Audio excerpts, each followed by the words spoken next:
I mean, don't feel bad for me. There's plenty of guys that aren't allowed to live within a mile of a school.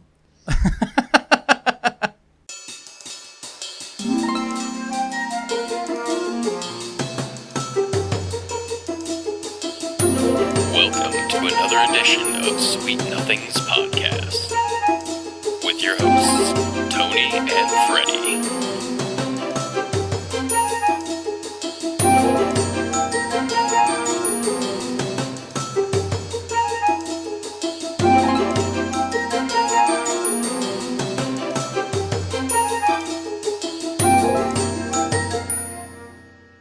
All right.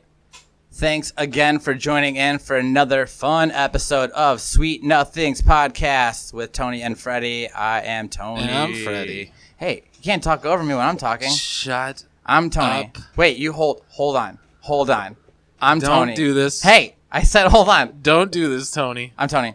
This is why Garrison didn't want to be on this. Because of shit like that, Tony. Goddamn Garrison. Everyone, we were supposed to have a special guest today, Mr. Garrison. Not the teacher from South Park, the gay teacher. I don't watch a lot of South Park, so I think he's gay. I don't remember. But we can, I mean, that's, I guess, pretty much still Garrison. I do watch a lot of South Park, and I don't know. So we're just going to stick to Freddie and I. Yep. It's all right. So sorry to disappoint you. It just means more talking for us. Yeah. Fuck them. Thanks again for listening, guys. We're going to have a fun episode here. We're going to talk about, you know what? I'm not even going to introduce. We're just going to fucking get into it. But first, how was your weekend? My weekend? Yeah. It was a fairly standard issue. I did, I think I told you I had to move my sister. She's moving. They got a house, Mm-hmm. so. How was that? Wasn't nearly as bad as I thought it was going to be, but Okay. It was still a lot of work. And, you know. Was it hot? Not, it could have been worse. Okay. You know. And, but I did that. I went to, have you ever been to, I think it's called Black River Landing in Lorraine? Yeah. Yeah. Have you ever been there? Yeah.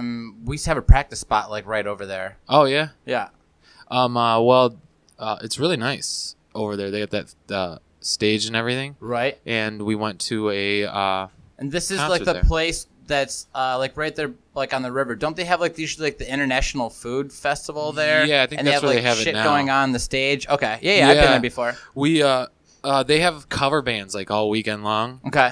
And I've known a lot of people that have gone to these, and I'm like, no matter what, it's a cover band, and I don't want to hear a Journey song from Journey, let alone a band pretending to be Journey. Oh, I know. But we went with a friend and had the time of our lives. It was awesome. Like, it's fun being. I love Lorraine, anyways. Lorraine is, the sister city of Elyria, so it's dirty and raw like Elyria. That's what I like. That's so for sure. We saw a band that we're friends with is the 80s band. When I first moved back to Elyria, I don't know, maybe this was before. Yeah, this was when I first moved back to Elyria. We went to the train station in Elyria. Okay. Like And after the Buns house? There was a band playing, and we were like, oh, who's this? We've seen a lot of Godsmack cover bands at the train station, so we were immediately bummed out and then immediately surprised they just do 80s covers. Mm-hmm. But they're musicians, man. They were great. And then we because they played this little tiny bar, we became friends with them. And, for the last few years, any chance we get to see them, we do. Well, they opened for a Earth, Wind, and Fire cover band bands? out Okay. of Chicago, and they were the best. They were on fire. It was a party. Nice. Yeah, but so that's about as exciting as my weekend got. Gotcha. Speaking of music, did you hear today that, what's his face, Chester from Linkin Park committed suicide? No way. Yeah, I just heard about that just a couple Weird. hours ago. Apparently he hung himself. Wow, just hours after OJ was paroled. Yeah. Coincidence? I mean, I think not. you didn't hear it from me, folks, but let's connect the dots. Yeah, I just heard about that a couple hours ago. That's weird. Yeah. I was never into Linkin Park, but I'm wasn't aware of either. who he is, and I like that Fort Minor. Like he kind of did that rap group thing. Okay. I kind of like some of that. I don't think I've listened to any of that. I Yeah. mean, when they first came out, and I forget what those first couple singles were, and I was like, okay, this band's pretty sweet. But then I remember, like, after like a month of listening to them, and I was like, I don't like this anymore. And I remember riding in the car with my buddy Mikey, and then just taking the CD out of the CD player and just throwing it out the window. It's like, Yeah. I'm through with this. Yeah, I'm done with that. Yeah. That's enough for me. Yeah. 1 month of Linkin Park is enough. Yeah. Enough's enough, guys. Yeah. Well, that's a bummer. I was never a big fan of theirs, but I hate to see him commit suicide. We've Yeah. been like, it seems like every couple weeks we're losing a musician. Yeah. With, what's his face just passing away too? From, what's the guy that OD'd, the lead singer, recently? No, that hung himself, Chris Cornell. No. Oh, yeah. Was it Chris Cornell? Oh, yeah, it was. Yeah, Chris Cornell. Well, did he? I don't know if I can't remember if he hung himself. Oh, yeah, that was the autoerotica asphyxiation. No. No, you don't think so? No. Those were the rumors. Really? Yeah. I haven't read that. I kind of like Soundgarden, like we talked about last week. Yeah. I have Soundgarden was good. Yeah. I have that grunge root that's in me, but Right. I thought he just because he was on antidepressants and like he might have taken too many, which impaired his judgment. True. And I think he sent some text messages to his wife that were suspicious, so she got those texts and told security to go check on him. So I don't know. It's very possible, but I didn't get too deep into his story. I just Yeah. remember hearing like first it was like he overdosed, then it was like he hung himself, and then it was the autoerotica asphyxiation. And and of course every time that like a famous musician dies, you hear all their hits and shit like that like all the time for a few days straight, which depending on who it is, it's pretty cool.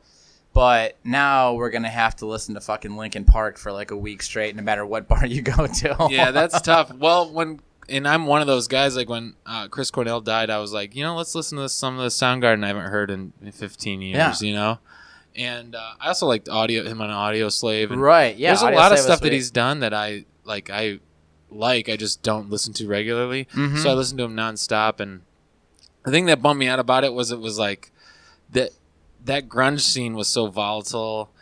Like if you didn't kill yourself or overdose,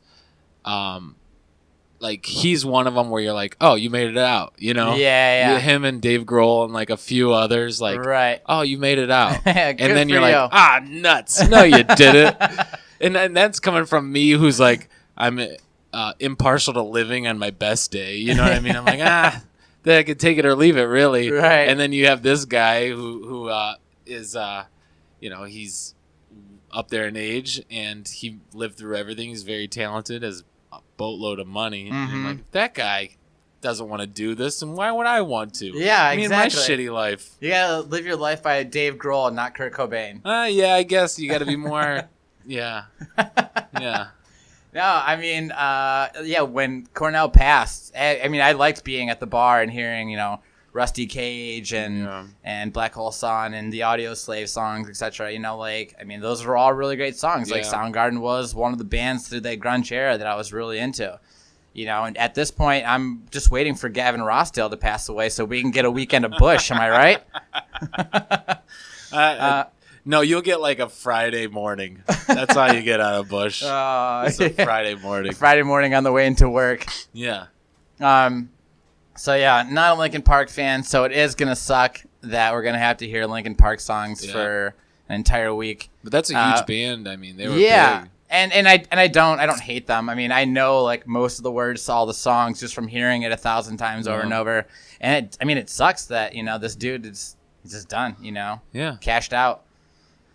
But, it is what it is. So, on that note, How was your weekend? What I know you. This was yeah. your big birthday bash. yeah. So this is the New Orleans weekend, or Nowlands, as they say. Yeah. It was a fun trip, man. I'm not gonna lie. Yeah. It's crazy from like the stories you hear about what happens down there, and then actually being there. Like The only thing I can really compare it to is like, did you ever see the movie Cool World? I don't remember it. It had Brad Pitt. It's basically him in real life and then in like a cartoon world. It's like the adult version of like Roger Rabbit. Huh. So it's like a Roger Rabbit, but it's more explicit, more like dirty jokes and raunchy, cussing and stuff like that.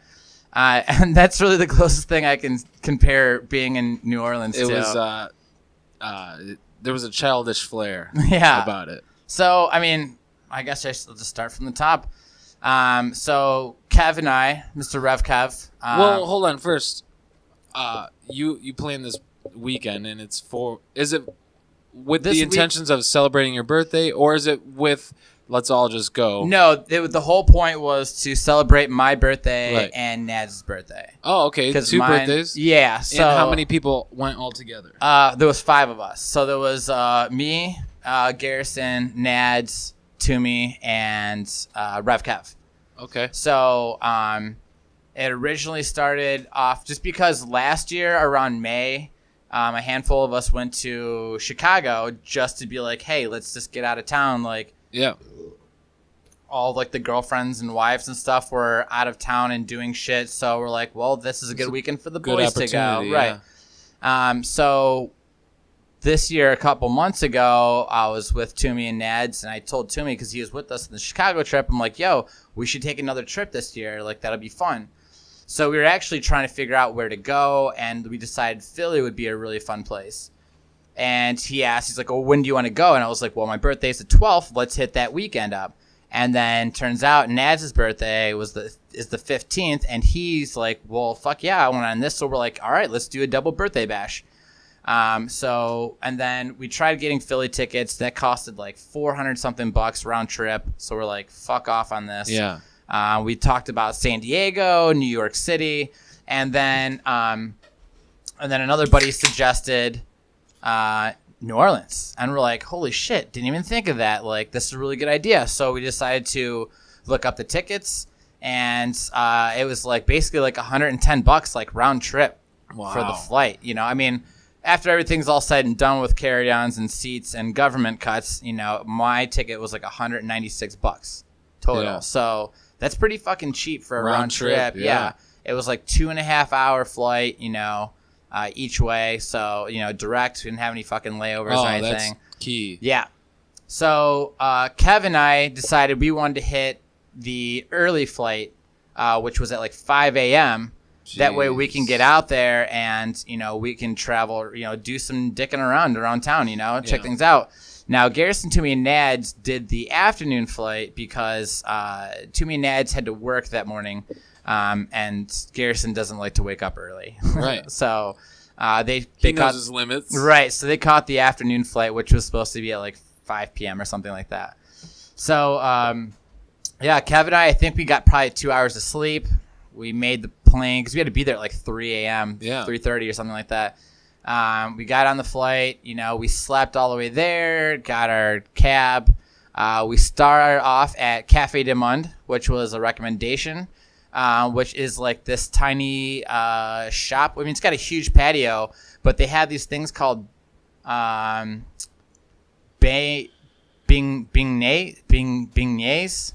I forgot how to pronounce this. Beignets, I think. But they're basically kind of like a waffle. What the hell are those carnival foods called? Like a funnel cake? Funnel cakes, yeah. Like funnel cakes and elephant ears. They're little like fried dough that's in the shape of like a block with this like a shit ton of like powdered sugar on top. And you get 3 of them that are pretty big for like $2.75. So it was like really cheap, And Kev got like a coffee and I ordered a milk. I figured this would be good to have with the milk. You're such a child. Yeah, I am a child. They should have gave that to you in a sippy cup. Well, I don't like coffee. No? And I didn't see that they had orange juice, but I didn't think orange juice would be good with powdered sugar. No, you're right. Yeah, milk would be a good way to go with some powdered sugar and fried dough. Yeah. That's like what everyone would want, but everyone would be like, no, they're going to think I'm a child. Yeah. Yeah. And I was like, fuck off. I am a child. Yeah. I'm 7. So I'm waiting for like a tall glass of milk, and she brings me like a little cardboard, like like little milk boxes you get with your lunches in like middle school. You got what you deserve. Yeah. You got what you deserve. Yeah. So I was eating these these fucking. Goddamn. I said sippy cup, and she made it worse. Yeah, she actually brought me a. There you go. Yeah. She patched on your head, tussle your hair. Yeah. And it was like, and the brand was called like Moo Moo Milk or something like that. Make you big and strong. Yeah. Drink up all your Moo Moo Milk. There, my little tough guy. Yeah. And the crazy thing is that every person that worked there, it's all Asians. Like, that's it. Just all of them were Asians. Like, it was, I mean, it's fine, but it's just not what I just figured it would just be a mix of people. But, like, literally, like, all of the waitresses, the cooks, and all that shit, like, every single person was Asian. I'm not sure from what descent each of them were from, but... you didn't ask? No. But it was, like, crazy because there's, like, this giant patio, and there's a shit ton of tables, and people are just smothered in everywhere. There's no, like, hostess thing, so you literally just find a table and sit down. And they notice that you're a new, fresh face, and they come over and take your order. And then once you're done, you just get the fuck up. Someone comes and cleans the table. The next person finds an open table and goes on. Oh. And I'm not really much of like, sweet stuff. I don't really eat candy. I don't eat cake on my birthday or pie, none of that stuff. But I was like, I got to have one of these. No, it's not that I don't like it. It's just, I'm not into that stuff. So yeah, we got that. We checked into our Airbnb, which is pretty badass, for the exception that it was in the hood area. 7th Ward, I guess, is the neighborhood that it was. I don't know where the other 6 are compared to where we were at. But the place itself was really fucking nice. Like, high-ass ceilings, like, it's 3 bedrooms, Are you a walk to the 2 excitement, bathrooms. or are you? Yeah. We were about a 10 to 15 minute walk to like where like Bourbon Street and like all the exciting stuff was. So yeah, that was pretty cool. The place is air conditioned, which was nice because, dude, as soon as we got out of the fucking plane, it was so hot and muggy. Now we were living directly across the street from this bar called The Hangover, which apparently is a famous thing. I'd never heard of it. I thought this was some ongoing joke because of the movie. I don't know if they actually shot stuff from the movie or whatever the case may be. And then someone sent me a video, like their promotion video, and I'm like, we won't be allowed in here. Because it's full. It's just all black people. And I don't mean to make this into a racist way, but there's literally zero any other race in this bar. It's just all black people. Do they advertise that? I don't know. I mean, You're just not gonna roll the dice. Well, yeah. Well, because I mean, after watching the video and witnessing, and I'll get into later stories of this, but witnessing the crowd that was in there, like we even walked past and peeked inside the door, like, it would be feeling very uncomfortable, and everybody could be cool as shit as far as I know, but I don't know. I'm learning a lot about you. But I feel like I'm talking to my grandpa. Well, we kept hearing all these stories like, hey, don't walk around that neighborhood at nighttime. If you are, stick together. Keep eyes all around you guys. Yeah. And so we're like, okay, like we don't know what's, like we've heard this from multiple people, and funny. people even told us like, hey, don't go in The Hangover, there's going to be fights and shit that's going to happen. So getting back, me and Kev, we like walked around town. We found this place that was like right by the house and had some like really good like barbecue Southern comfort foods. The ribs were fucking awesome. I tried grits for the first time. Yeah. I mean, it's all right. Were they plain or cheesy? It was a corn grits. So to me, it was a little bland. I've never had regular grits or cheesy grits to compare them to. But, I tried them. What'd you think? Bland? It was bland. It was okay. Yeah. So, so then Kev and I are like, all right, fuck it. Let's get in and start mingling like around some of the town areas. But we don't want to explore too much because we were still waiting for everybody else. And then we were getting people were saying, hey, go check out this bar, check out this place, check out this bar. And we ended up actually finding a bar that's like the Spitfire. It's like, a little punk rock bar, which they had like a beer and shot special for $5, which is perfect. The jukebox was literally just all mixed CDs. So we were able to play fucking, Electric Six, Goddamn Gallows, Harry Belafonte. This is all the shit that we were able to just play. The cool thing is that you're allowed to drink in the streets. Now you can't bring your bottles out. You can use plastic cups, but you can literally be inside bar A and go to bar B and carry your beer right over to bar B, and no one says a goddamn thing. Like that's completely normal. You can drive around, go through a drive-through, and get a mixed drink or a beer or anything like that, and just drive. Go about your day. Right, and I didn't see any of those, but that's real. I remember freedom. You saying that we don't have freedoms like that. No, they don't trust us to go anywhere outside of your property with a drink. And we checked out like the French Quarters and stuff, which is really cool. Yeah. Like a bunch of the museums and stuff. Just there's just fucking people flooded everywhere. Well, that's a tough term to use for New Orleans, but okay. All right. No pun intended, but I see where you're going with this. Accidental racism, or not racism. That was 9 years ago. You'd think they'd have them cleaned up by now. People flooded everywhere. Yeah, don't get me wrong. There was actually some like really cool and nice areas and stuff too, but there was a lot of like that was a lot run down areas. Ago. That was like 12 years ago. Huh? Right. Yeah, something like that. Yeah. But so we're basically at this point, Kev. It's like around 7. I think that's when like Gare and Toomey and Nads were supposed to get into the flight. We start calling them and asking them like, "Hey, where are you guys at?" And they're like, "Oh, our flight got delayed." And we're like, "Well, that sucks."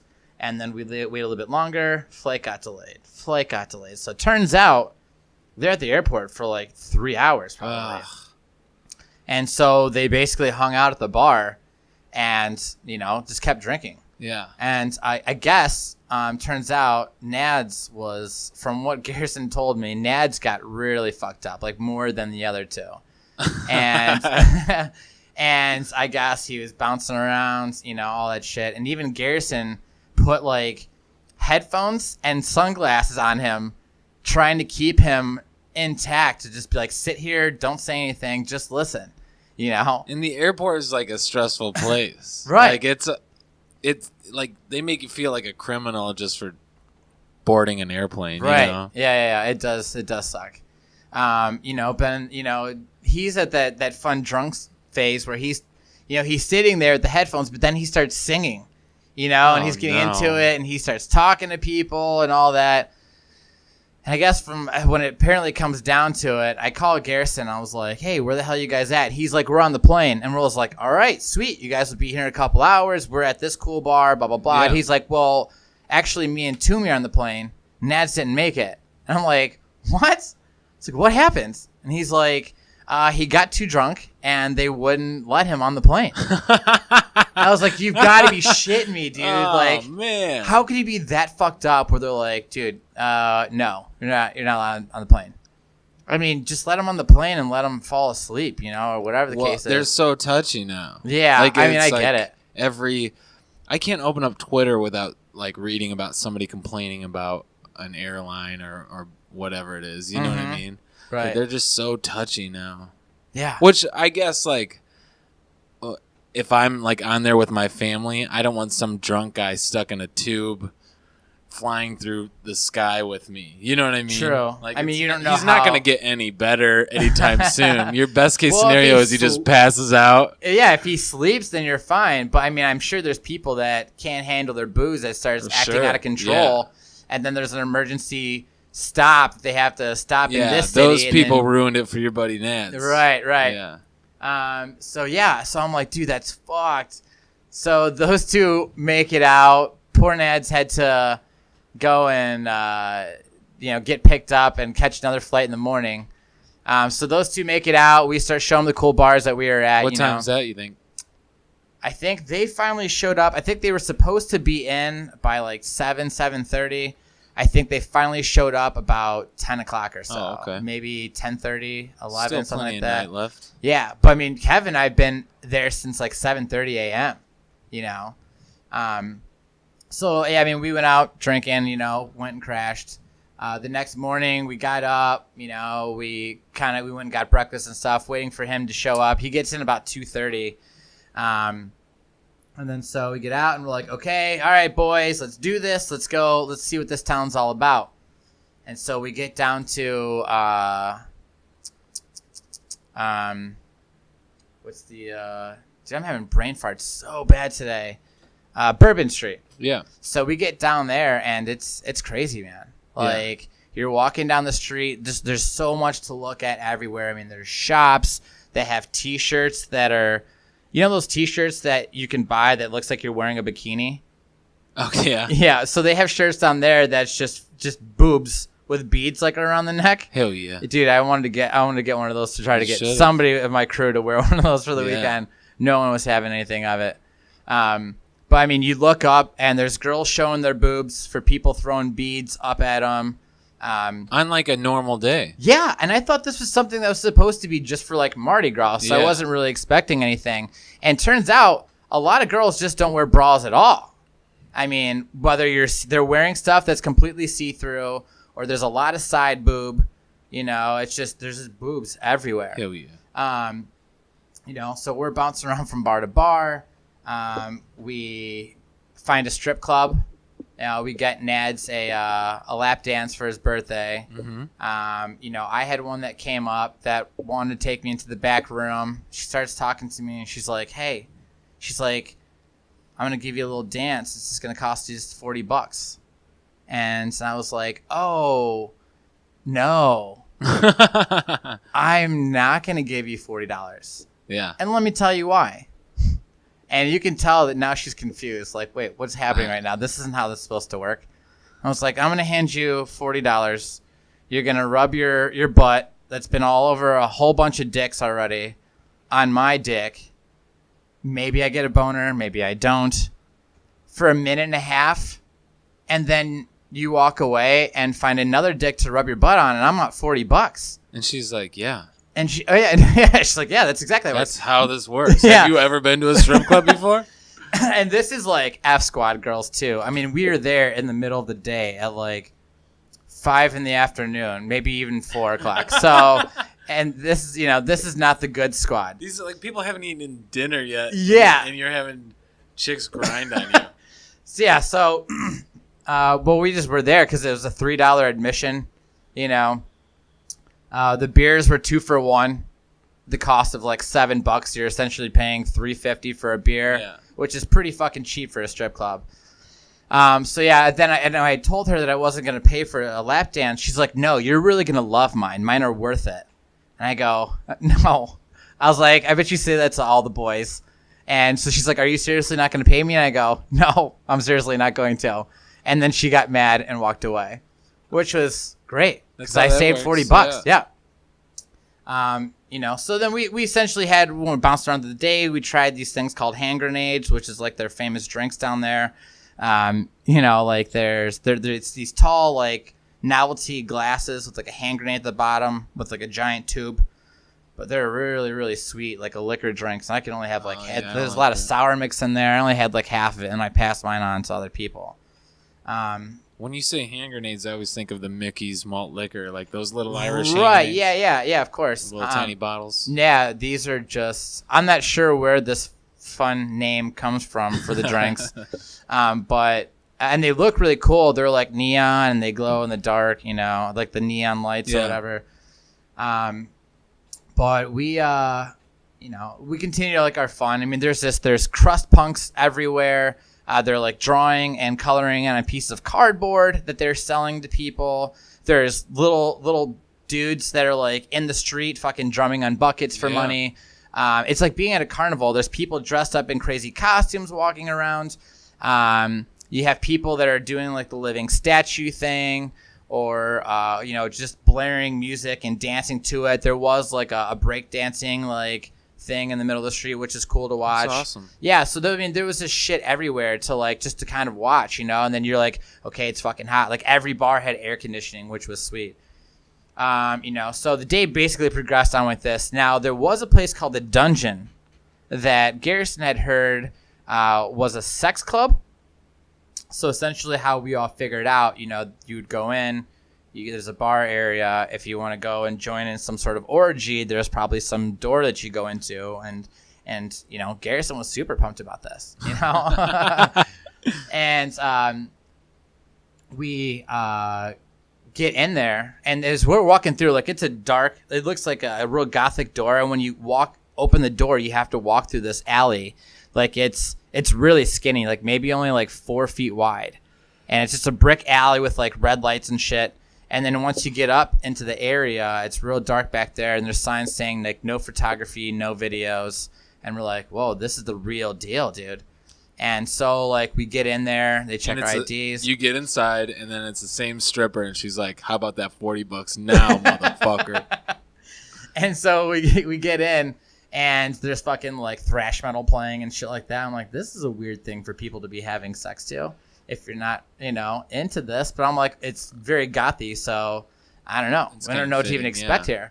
And what it really made me think of is the movie American Werewolf in Paris. Yeah. Like that came out in the 90s, and they go to that bar like called like La Luna or whatever, and then they lock the doors, and then they turn into wolves and start eating everybody. That's what I was thinking was going to happen the whole time I was there.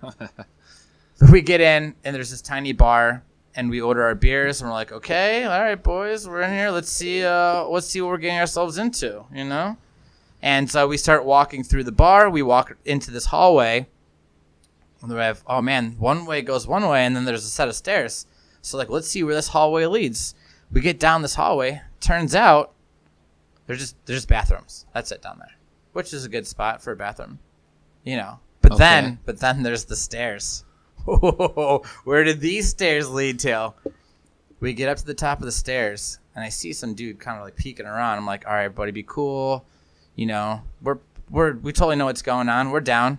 And so we look over to like a left, and there's like a cage in the center you can kind of stand in, And then there's like a little bar behind it, and they had this like giant X like up on the wall, like those like torture things where like you can get like cuffed to like the top of it where they start like whipping you.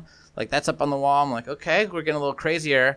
And now we're like, oh, here's another doorway. We walk through there, and there's a third bar, and then there's nothing. That's it. That's all this bar is. Is there a lot of people there? No, there was like 7. There's like 2 downstairs and like 4 or 5 upstairs. All weird dudes. It's just, there's just like a couple of normal people probably there for the same reason we're thinking it is. Yeah. Like, hey, we're here for the gangbang, and then turns out it's just a goth bar that's just playing metal, and that's it with 3 bars. Like, that's it. So we're like, okay, we get plastic cups, and we're like, let's blow this popsicle stand. And we leave. We made our way to like I think another strip club, and also terrible. But one girl came right up to Garrison, sat on his lap, and she's like, "I love your beard so much." And you've seen Garrett's beard. Yeah, it's a nice beard. It's a good beard. Yeah, and so she sits on his lap. I love his beard too. Never sat on his lap. Well, that's something you should think about. All right. Because let me tell you why. So when she's sitting I'm going to charge him $40. She starts stroking his beard, and she's like, oh, I love dudes with beards like this. And she says that he can grab her ass and trade for it. So, of course, he plays a little grab ass and trade for her running her fingers through his beard. And then she proceeds to tell us about her daddy issues. No. And that's why she thinks she's got, blow my hair back. Yeah. Oh, you daddy issues? In a place like this? I don't believe it. So then we're sitting there bullshitting amongst ourselves, and Garrison's still talking to her, and we hear her say, "Can I braid your beard?"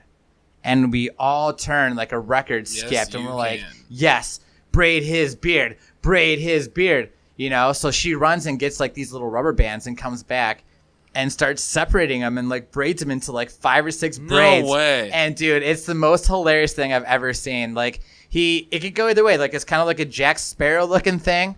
Maybe some people would say he looked really cool like a Viking. But, it's all in the eye holder there. But so then we're sitting there, and we're like, okay. That's such a tweaker stripper thing to do, too. Yeah, just like, start braiding here's this beard. little menial task I get to do for the next 15, 20 minutes. You know what I mean? Like, what's your tactic? Like, if I braid your beard, you're going to give me money to, rub my ass in your dick? So then she grabs him by the hand and walks away. And so we're like, okay, I guess he's going to go get a lap dance. So now we're all hanging out, and the beers there costed $10, and the only one that bought a beer there was Toomey. So we're like, nope, Yeah. Not buying a beer. So then I'm leave. surprised there wasn't a minimum, like a drink minimum. Well, I mean, I don't know if I guess it would probably be a good idea for a place like that, but if they had a minimum, people would be like, no, never mind. But so I proceed and go across the street to this like chicken place that sells liquor daiquiris and beer, and I got like 4 beers for like $8, and I just bring them all inside the strip club, and we're just drinking on those. Like, fuck you guys, I'm not paying $10 for your beer. So we're sitting there and we're like, okay, dude, like Garrison's taking a bit. Like, what the fuck is going on? So he comes back down and we're like, how was it? Did you get a dance from her? How'd it go? And he's like, is this the same girl that has daddy issues? Yeah, this is the same girl. Like no. she took him. Yeah. And I didn't see it. I was hoping that she grabbed him by the braided beard. Like, 'cause that would be really funny. And then he comes back and we're like, what happened? Like, did you bang her? Like, what's the deal? And he's like, no, but she tried. And we're like, what's going on? He's like, she took me up this staircase. Okay. And it was like this really dark staircase with like minimal lights. And then I like, as she's like whispering that she wants to suck my dick in one ear, I have a cocktail waitress in my other motherfuck. I can't goddamn talk. He's like, I got a cocktail waitress in my other ear whispering prices of what things cost. She's like, this is for the lap dance prices. If you want other things to happen, it's $500 for a half hour, $1,000 for an hour. $1,000 for an hour when it's already $500 for a half hour? That's not. What kind of deal is that shit? At least go $750. Am I right? Yeah. How much for 3.5 minutes? Yeah. Let's prorate this. Yeah. So after all that, Garrison's like, no, thank you, which is probably a good move on his part. I don't think you should be banging some F Squad, daddy issue, New Orleans stripper. Well, that's the difference between you and I. I think he does. I think he actually wanted to. I think for the fact that it costed $500, he said no. It costed $50, $75, maybe even $100. I think that he would probably go for it. I just like it. I heard about the daddy issues. Like, I have such a hard time swallowing that fact that it's like, no, what is wrong with you? Like they're not supposed to admit that they have daddy issues. Yeah, and we just I don't want to it? hear about it. Like, like that's in the back of everybody's mind in there. Oh yeah, That's the last thing. The only reason for girls to be stripping is because they have daddy issues. Well, yeah, I just don't want to hear about them. What? Let me guess. Because they're paying their way through college. Sure. Is that a reason? Sure. Why would they say it is? Or medical school? They're going to be a doctor. They're paying through medical school. Well, I mean, it's hard to say that they all do, but I definitely don't want to hear about it. You know what I mean? See. I'm the other way. I'm not I think that if I'm going to sit there with the stripper and she's telling me that she's got daddy issues, I want to get in. I want to get deep into this. I'd rather pay you $40 for you to tell me your daddy issues than to have rub your crusty butt all over my jeans. Yeah, but the idea is I only brought 2 pairs of jeans, here Freddie. Because I'm running away from my issues. I'm not here to hear about your issues. It all depends In on how. fact, you know what? How about this? Fair trade. It turns out that my therapy sessions also cost $40. So I also charge $40 for my therapy. So let's just call this a wash. Yeah. I mean, I just don't tomato, wanna, dude. I'm not a strip club guy because I'm not either. That's because of that reason. And then when they put it on Front Street, I'm like, all right, I'm done. Let's get out of here. Yeah. I'm going back to that weird goth bar with those other divorced guys that are just waiting for somebody to climb up on that orgy to start. Yeah. No, I'm not a strip club guy either. I don't find the sense in spending $10, $20, $40 on a lap dance. That's just fucking absurd. Right. I mean, someone's birthday or a bachelor party, then fine. Yeah. Or if you have, a drunk group of friends, like a mix of guys and girls, and we're all Right. like, hey, let's go strip club. That could be fun. Yeah. But when it's just like a couple of dudes, I'm not really into it. And the drinks are expensive. Then I'm like obligated to what? Like throw $1 up on stage, and then I have to have them come on up to me, So I'm not a strip club either, but we were out of town. Nads wanted a lap dance, so forth. So yeah, he declined, and we proceeded on with our night. We think we ended up going back to like that punk rock bar. And then so we're like, okay, let's get an Uber back, you know. So we call an Uber. And I don't remember the lady's name, but it was this black lady. And so there's 4 of you guys. Yeah, there's 4 of us because I think one of them, somebody went home early. And then so there was only 4 of us instead of the 5. So we're like, all right, let's go back. I don't know, you know what? Because I know we ended up staying up till like 4 or so a.m. But what time do bars close there? Is it later? A lot of them don't. Yeah. Everything's like 24 hours for the most they're part. pretty lax on everything. Yeah. That doesn't surprise me. So we end up getting an Uber, and this black lady was the driver. And like, it's literally as we're getting in the car, nothing has even happened yet. And she goes, "Don't slam my doors. White people always be slamming my doors." And I'm like, I love this lady already. That's the first thing she says. Didn't say, "Hi guys, get in, welcome, my name's whatever." As soon as as our butts are hitting the seats, the doors aren't even shut yet. "Don't slam my door. White people always be slamming my door." And I'm like, what the fuck kind of shit is that? So I'm like, and then she proceeds to go on, and she's being very shitty. And then and I'm in the middle, and I have my feet up on the little center console thing because I don't have any room. It's a really tiny car. And she's like, "Get your goddamn feet down." And I was like, "Sorry, I'm kind of squished back here. White people, am I right?" Where was it at? Where your feet were just on the hump? Yeah, you know, the transmission hump. Yeah, the center console you have in between the 2 seats. They were just resting up against the back of it. Just the tips of my toes. That's and she funny. just happened to see them, and then she starts yelling at me to get my goddamn feet down. I'm like, God damn it. So, and I'm good and drunk at this point. So usually I would start running my mouth, fucking with the person that's starting shit, just to egg the person on. But I didn't. Okay, I kept my mouth shut. I bit my tongue because then my friends would be like, "What the fuck, asshole? Why you gotta start shit? We're out of town, blah blah blah." And then I think it was Kev's Uber, and I'm like, I don't want to fuck up his rating or whatever. But then as we're getting closer to home, and she's proceeding to be a huge cunt, so I'm kind of boiling inside. So as we get to our destination, mind you, the Hangover bar is booming. Of course it is. And so we get out of the car, and I'm in the middle. So when the person to my left gets out of the car, I get out, and I slam the door. I slam the fuck out of that door.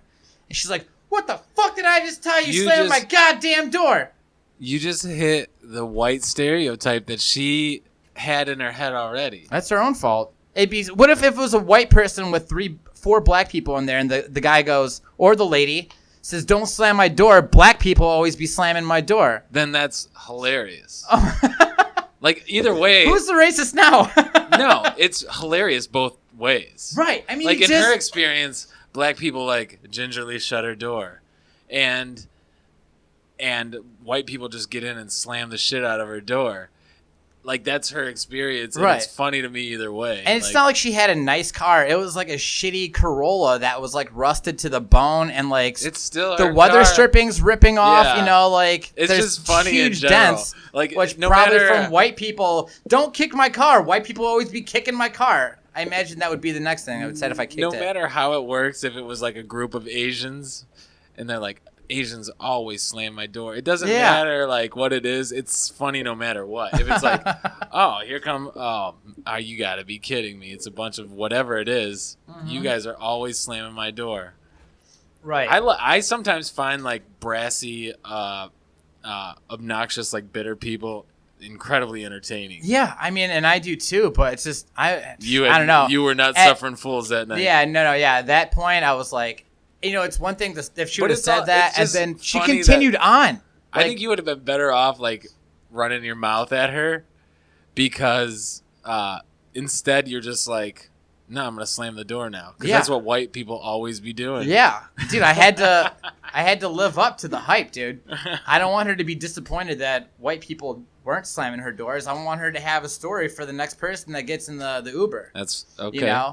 Now that when she does say white people always be slamming my door, I want to make sure that she's telling the truth. She could have been lying the whole time, but now I want to make sure that her story is going to be true. Now she'll never be a liar, Freddie.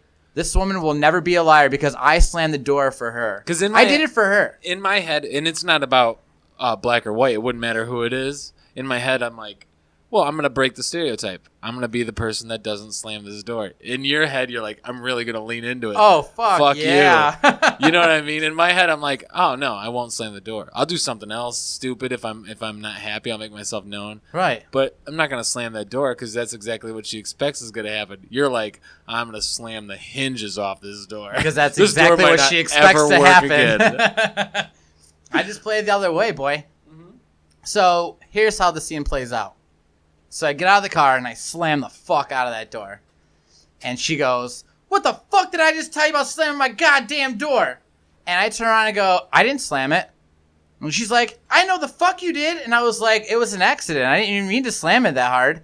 I don't know, it was kind of sticking, so I gave it a little nudge. And then I'm walking up to our door as I'm saying this, right? And Garrison and Toomey get down to her car being like, oh no, he didn't slam the door, like, blah, blah, blah, blah, blah. And she's like, not you. That motherfucker over there slammed my goddamn door after I told him not to. And I was like, me? She's like, yeah. I was like, I said it was an accident. She's like, you lucky I don't call my brother across the street and come over and kick your ass. I wasn't sure exactly what she meant by brother, but I had a pretty good idea. So I didn't say anything. And she drove off. And then we got into the house. And they go, what was that lady's problem? Did you actually slam the door? And I go, I slammed the fuck out of that door. As soon as like she brings up her brother, you're just dead quiet. Yeah. Cause, like, you're like, oh shit. She knows where we live. Somebody's going to kick my ass tonight. Well, but the thing is that we're right across the street.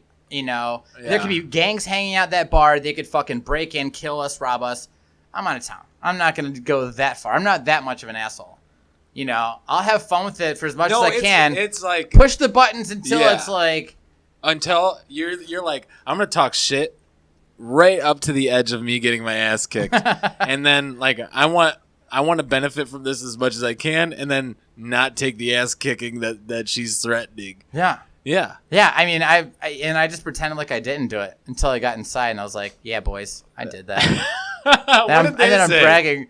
They were laughing because they're like, well, I mean, they were telling me I was an asshole for doing it, but then I don't know. As I was going on this drunk rant, then we were all laughing about it, you know. And then, so then Kev actually gets on the app and proceeds, you know, writing a review on this lady, like, hey, as soon as the moment we got into the car, she's being racist against white people. She threatened to kick our asses and harm us, blah blah blah. And Uber wrote back, you know, immediately saying that they're going to look into her account and shit like that. So. I mean, whether that's just a standard procedure that they could do with any complaint, or, you know, I guess it'd be cool if, you know, I don't know, something, you know, maybe her stars go down to 0 and she's got to start over. I don't care. So, yeah, so then we end up having another few more beers there at the house, and then I think Kev stayed behind. Me and Toomey and Garrett went out and proceeded to just do more crazy shit throughout the night. And then we woke up Sunday, went out and had some more drinks throughout the day. Found like another cool bar with a really cool sweet jukebox, cheap drinks. There was nothing really too exciting going on through Sunday except for just more day drinking. We did go to David Blaine Sunday night though, which everyone was like really pumped about. We got in. They were charging $12 for 2 beers, so that sucked. Like $12. You had to buy them $12 a piece. Oh. See, we got in there, and Toomey owed me a beer from the last bar, and then he ordered us 2 beers, and it cost him $24. Yeah, I don't remember the name of it, but it was huge. It was a real beautiful theater, and you know, we get in there, and the show starts, and he did a bunch of really cool shit. For me, it was cool, but all right show. A lot of stuff that he did, I already saw on a lot of his specials. And I don't know if you've watched any of his stuff that's on Netflix or anybody listening has, but you know, there's tricks of him like drinking a whole bunch of water and then swallowing kerosene, and then he like spits out, you know, liquid fire onto this thing, and then proceeds to make himself vomit, and he's just squirting water out of his mouth, like, and putting out this fire, which is really cool to see. And he did a bunch of other stuff, some new stuff. And then we watched him hold his breath for 10 minutes and 15 seconds underwater, which is impressive. But that's a long time. But I'm like, dude. What do they have going on for 10 minutes? Nothing. You're literally watch a just man watching a man not drown. Yeah. And I mean, they tell you like, hey, at the 1 minute mark, everybody, put your one hand in the air and start holding your breath and see how long because they had like a timer, and they let some people that were like down like on the front seats like come up on stage and like they're putting their hands up against the glass and like walking around it and stuff like that. But they were like, okay, this is cool, but you're like, I paid $66. Yeah. For a show that I've seen most of, and then I had to watch you hold your breath for 10 minutes, Yeah. So it was cool. When you told me that, I was like, I can't stand that dude for so many reasons. I just can't I like the idea of illusions as like Penn and Teller type thing where they're like, yeah, this is fake, but watch how good we make it look. You know what I mean? Right. But David Blaine or like the Chris Angels or whatever, I'm levitating. No, you aren't, fuckface. Like, you're not. You're just not. So don't pretend like you are. Right. But I also think that that's what I like about you so much is that you're also like naive and fun. You know what I mean? I'm a narcissistic, curmudgeon. I'm just, I know everything is fake and nothing of this is real. You know what I mean? Mm-hmm. Like you have that playfulness about you that I don't have. I try to keep the huge imagination going with my childlike figure. Yeah. Yeah. That's it's enviable because I can't have fun. Like nothing excites me or is fun to me, and you're like everything's fun. Unless someone's like beating the shit out of each other. Yeah. Then like there's no fun. You talking about like the ghost hunt, or like you were telling me last week or the week before, like not on the podcast about like the ghost hunt. And I'm like, I don't believe in ghosts. Like the Mansfield I'm prison. Not fun. Yeah, dude. I don't believe in ghosts. I'm not fun. I don't believe in magic. I'm not fun. See, I don't believe in like ghosts really at all either, but it's just the fun fact of walking around in the darkness around a prison in the crazy building. Yeah, that's what gets me is like I'm like, yeah, I'll go with you, Tony. Yeah. And for those of you that don't know, we're talking about the Mansfield Reformatory where they did like what Metallica shot a video there, Godsmack, and, Shawshank Redemption. Yeah, and when they gave us a tour, we walked past a jail cell that the toilet was spray painted gold. Yeah. From Lil Wayne shot a video. Yeah, that's right. Yeah. Not Metallica. I think Godsmack filmed a video. I know there. they did too. I thought Metallica did also. Oh, okay.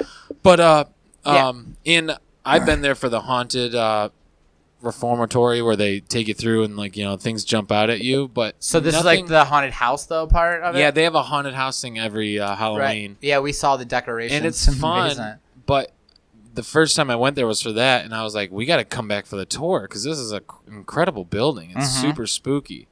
But you're like, we got to go on the ghost hunt, and I'll do it just because I want to like bum around that building, like have free access to that building. Just to, because I find that way more interesting. Mm-hmm. But I'm not like, I don't believe in ghosts. I don't believe in magic. I just don't believe in fun. Dude. And like, I feel like I'm missing out on what a lot of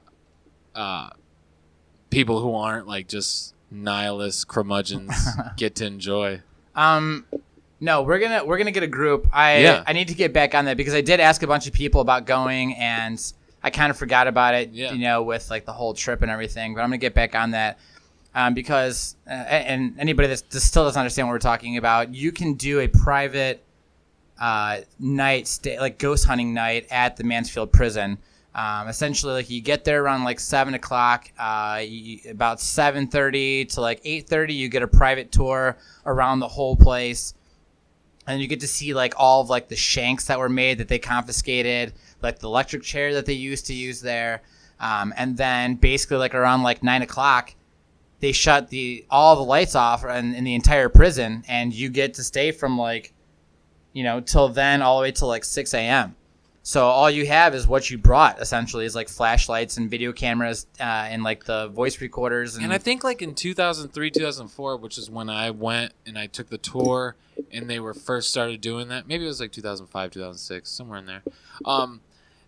They provided like these voice recorders and flashlights because they were like, the more that we get, the more spooky stuff we get on recording, the more promotion it they is can for us. use. Yeah. Yeah. So they must have quit doing that, but Well, this was like a private thing. yeah. Because you can do a public tour. Yeah. That's what and- I did. I did the public Yeah. tour, but when they were talking about the ghost hunt nights. Yeah. This Yeah. is the private one. So I mean, it was fucking cool because like Yeah. they had one room that had a light on, and that's like the chill room, I guess, if you get tired or whatever. And they supplied pizza, pop, coffee, water, some snacks. But everything else, the entire prison's just shut off completely. So I mean, like going around the fucking cell blocks, making your way to like the shower area where there was like just like one line, like they went down the ceiling and like cut into like an L shape, but they would literally just walk in a line with water sprinkling on them, and they had to hurry up and wash themselves while walking in this line. Yeah. To hurry up and wash themselves, and like the toilet walls were only like 3 or 4 feet high. Right. There's like the library, which was fucking cool, and there's like, I mean, there's just the basement area. Like, there's just so much shit to walk around and look at. Like, that's what I find fascinating is the building is just it's just intimidating. Yeah, and there's areas too. Like, there's a room like there's the cathedral area, and then there's one room above there, and that's apparently when people had polio, that's where they would store them. Like, that was like the polio room, so they because they didn't really know much back then to expose to other people. Right. But it's just crazy to see everything, like just the history of and just witnessing it and walking through. And of course, they have like the rooms that you can walk through that were like where they shot Shawshank at, and it says like Red was here and so forth, like that's all like carved into like the walls. And I think everybody kind of had their own experiences. I didn't really witness anything. There was one time that I don't know, my imagination might have been fucking with me, but other than that, I don't think anybody caught anything on tape. Nobody caught anything on sounds. We even spent time in the basement in this one room that we were told that some sort of child has been seen down there. Yeah. And we bought jacks in the gift shop before we went on the tour. Like the bouncy ball with the jacks. And we had those sitting on the table, and we all like hovered around it, had all the lights off, just like the camera. Just facing down on it, hoping the ball would move. Nothing happens. Yeah. However, we did have a couple. They did the tour with us. So like I said, it was like an hour long. And then about half hour, maybe 45 minutes into it, the girlfriend got so freaked out by one thing that happened that she's like, I have to get out of here. I have to get out of here now. And so her boyfriends went outside and sat with her in the car and sat out there for a couple of hours. And like we would take breaks just to like, hey, let's meet up at this time, make sure everyone's okay. And they were just sitting in the car for a couple of hours. And mind you, every person had to pay about $75, Yeah. And then they decided that they're going to go home. Like, she wouldn't go back in. So they paid $75, well, $150 to do the tour and then stick around for 45 minutes inside and then sit in the car for like 2 hours. Like, that sucks. Maybe they realized, like, oh, shit, we just paid money to go and spend the night in a prison. Yeah. Like, the thing that everybody constantly tries to avoid all the time, we just spent $150 on that. Let's go home and reassess our decision-making skills. No, he wanted to stay and do it, but she was just so freaked out. She wouldn't go back inside. Yeah. And we separated into, like, 3 or so groups. And I went. It was, like, when I was living at the Bunn's house. Oh, yeah? It was during that time. But... I we went split up way before then. It was like that 2003, 2004, 2005, somewhere in there. But when we were at the reason, and I took the tour because I thought that the haunted house, like I don't care about people jumping out at me with fake chainsaws or whatever. Mm-hmm. But I thought that the building was just that cool. So I remember getting off the highway or whatever. As you circle around, you see it, and you're like, "Oh shit, that fucking looks creepy." Right. But I went outside waiting for the rest of our group to come out, and I was smoking a cigarette, and I started talking to one of the guys there, and the guy worked at the prison because they just closed that down, built a prison like right across the street. Yeah, no, it's right behind it. Yeah, so he works there, and he works at the old prison too when they do tours and stuff like that. And he was like, yeah, he's trying to convince me that it's like definitely haunted. And the things that he's seen like over and over, and I was still like, Everyone's got stories. I know apparently. that you've been there and you're here a lot more than anybody else, but I don't believe you. You know, I'm right. just a cynic. They have to hype cynical, your brain up. Yeah. Yeah, and like I think he really meant it too, because he was like, it was like real eyewitness testimony. Just sounded genuine. He sounded very genuine. Like in my mind, he saw that. Like I think he saw it, but it wasn't really there. Right. Like I don't believe it. You know, maybe his brain was just fucking with him. Yeah, I think it's his. He was stuck in his own head. Like right. He was saw already going something into it. Yeah. Thinking something was going to happen. He saw and his biggest freaked fear. himself. He projected it. Yeah. In his own mind. Yeah, I mean, I don't think nobody really had anything. I know I remember hearing, because like we split off into like 3 different groups. And I remember hearing some of the girls scream at certain points. And I also, at one point, my group was like upstairs and they had the stairwell blocked off. And I can hear another group like in the floor below us. So I like stood up on this chair and then jumped and landed on the floor with this giant stomp. So it scared the fuck out of them down there. And they started screaming. We're upstairs like giggling, you know. But there was like a groundskeeper that would like, you know, he would just kind of come in and check in like every couple hours, making sure everyone's safe and okay, like no one's hurt or whatever.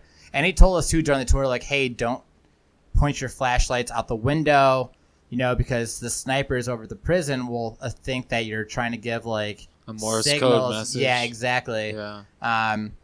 So, but like by the end of the night, like around like 5 o'clock or so, he came in and he took us up to an area we're not allowed to go to, like these like sniper towers, and like we would like he took us up there and like we like walked across this thing and we're like up in this like tower hanging out outside at like 5 a.m. and we were just looking right down at the prison that's like right behind it. So that was really fucking cool too. Yeah. You know, like we could see them like walking around. So, like not the prisoners obviously because it's like 5 a.m, but like the cops, you know, and the snipers and shit walking around like on the grounds and like on the towers and shit. So that was really fucking cool too. Yeah.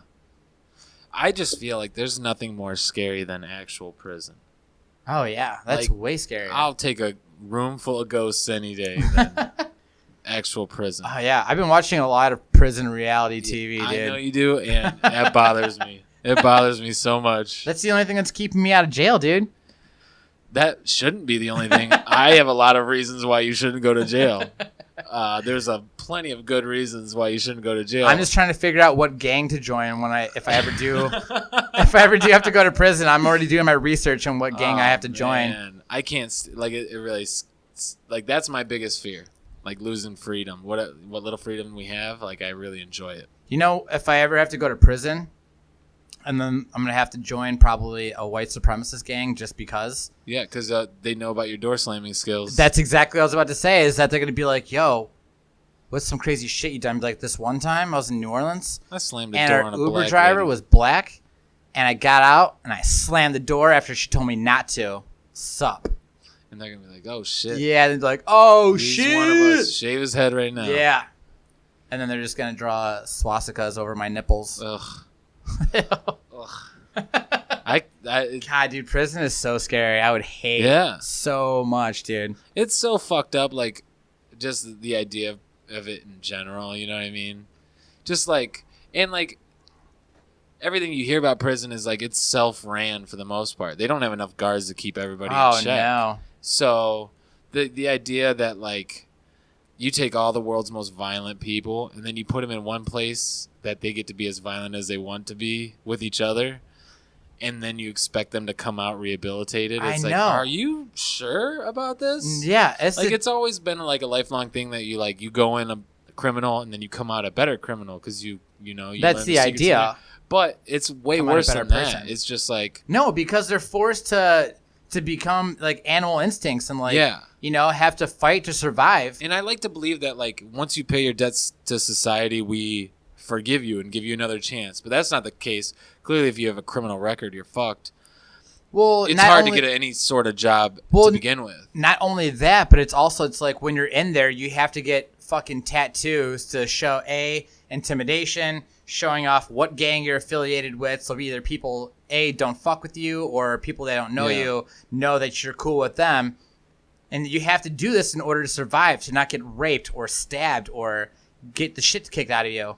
But then by the time you actually get out of jail, now you're stuck with these shitty tattoos, whether you mean it or not. Yeah. You know, then you're fucked because people are going to go, oh, Well, you have like, you know, kill Whitey or whatever, like tattooed across your forehead, Right. you know, and be like, or whatever it is. Like either way, like you go in there and you can't. How do you expect people to leave there a better person than when they went in? right.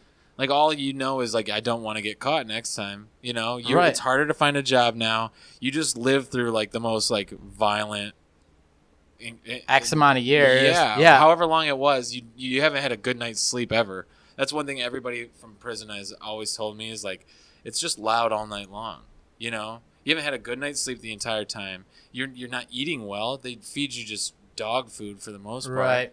And then, like, nothing about you is healthy. Like, your mind isn't healthy, your body isn't healthy. Nothing about you is okay. No. And, like, or, like, sex offenders have it even worse. Oh, Like, yeah. That scares the shit out of me because, like, oh, you got caught raping somebody? So now we're going to put you in this building where nothing but raping happens. You know what I mean? Oh, yeah. Like, it's so crazy that you're like, oh, so now you're going to come out a better person? Like, well, the thing is, though, is that that's they so really... silly. It's such an eye for an eye mentality that doesn't right. work. And the other prisoners frown upon that shit, so they're more likely to be raping the rapers. But what you're doing is just as bad as that person. Yeah, of course. But these dudes are the guys that are in here for like life. They're like, I don't give a shit. You know that? Oh, this guy, you know, like raped a 15-year-old girl. Well, I'm gonna rape him. So, you know, just like you said, an Yeah. eye for an eye mentality. I mean, the guy that's doing the raping doesn't give a shit because if he No. gets caught, then it doesn't matter. He's in there for life. It doesn't fucking matter. Like it's built on a culture. Like if you get caught, that means somebody ratted on you. Mhm. So that means that somebody has to pay for that. You Right. know, how many of these stories do you hear about people that like they're beat up or half paralyzed and they're like, I slipped and fell. I had a Because they're seizure and afraid- fell and hit my head on the They're toilet. afraid Oh to yeah. say what happened to them. Mhm. It's like you can't expect people to be better people after that. You know, I would come out just furious, just angry at the world. Oh, yeah. Everybody's gonna pay for what I've been. I through. mean, to be fair, it's your own fault for being in there. Not necessarily. I mean, Oh, that's true. Okay, I know Yeah. there are innocent people that were not just innocent people or people that are caught up in a culture or in a world of silly laws. shitty situation, You're wrong set up place, to wrong fail time. in a weird way. Like Because- that the thing that like when it comes to like probably getting way too political, but when it comes to like drug laws or like the 3 strikes or anything like that, Right. it just seems like there's way too many people in jail that shouldn't be. Yeah, I think they are way too extreme Yeah. over like the drug stuff because I mean I watch a lot of this prison stuff Yeah. and there's people that are in there for selling cocaine and Yeah. heroin and stuff, but they're in there with fucking murderers. Yeah. Like that's Or it's like not even worth like we have Schedule 1 drugs in which heroin is as bad as pot. So if you're a pot dealer, you're just selling pot. You're not making a lot of money. Pot No. dealers don't make much money. And well, probably not anymore. That's it's- being legalized, it's- but well, yeah, and it's the people that are dragging their feet on legalization that will pay the lobbyists for it to not be legalized are the commercial prison system, prison guards union, like they'll cop union. They don't want it to be decriminalized because they like having criminals. We got to fill this building, otherwise Right. I don't have a job. I think like that those people are fairly innocent, you know, like, yeah, you shouldn't have to sell drugs. Or what about the guy that like he bought 2 bags of weed and now he gets picked up and now he gets a intent to distribute charge. Just 'cause And he's now got he's 2. like 3 to 5 on his first offense. You're like Right. 3 fucking years out of your life. yeah. You know, these beers are way more dangerous than pot. Right. And it just seems really silly to me. I think it's set up to keep people in there, you know. Oh yeah, I mean like especially watching like the show, like there's a lot of them in there, Yeah. whether they're telling the truth or not.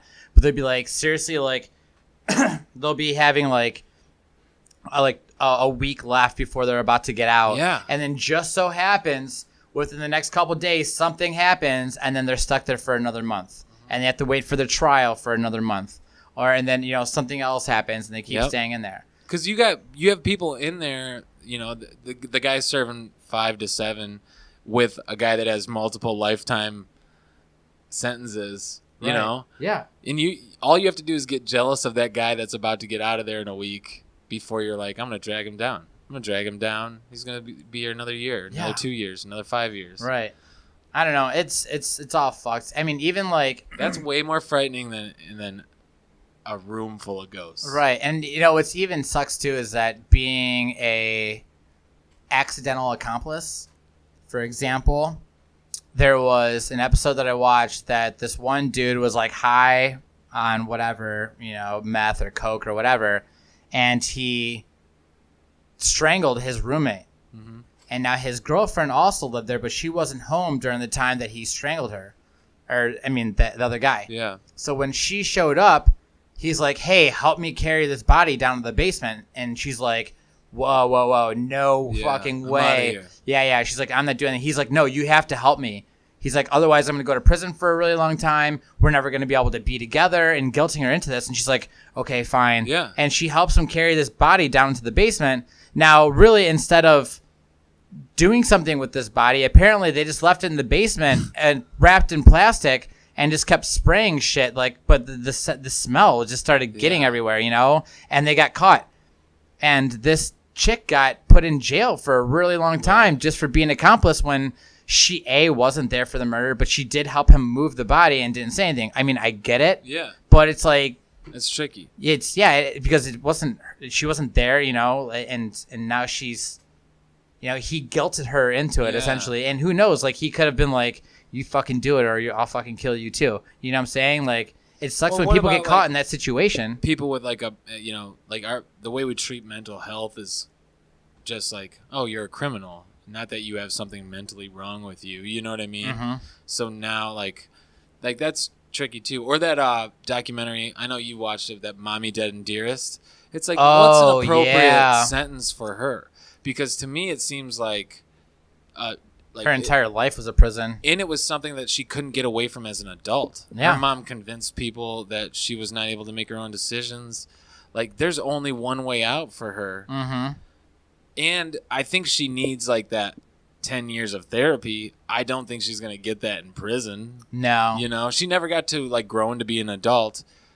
How's she going to grow into be an adult in prison? Right. You know, it seems silly. And if you guys listening haven't watched Mommy Dead and Dearest, it's if you're into those an like HBO documentary, right? If you're into those like crazy psychological murder stories, this is definitely one to watch because it's fucking crazy for sure.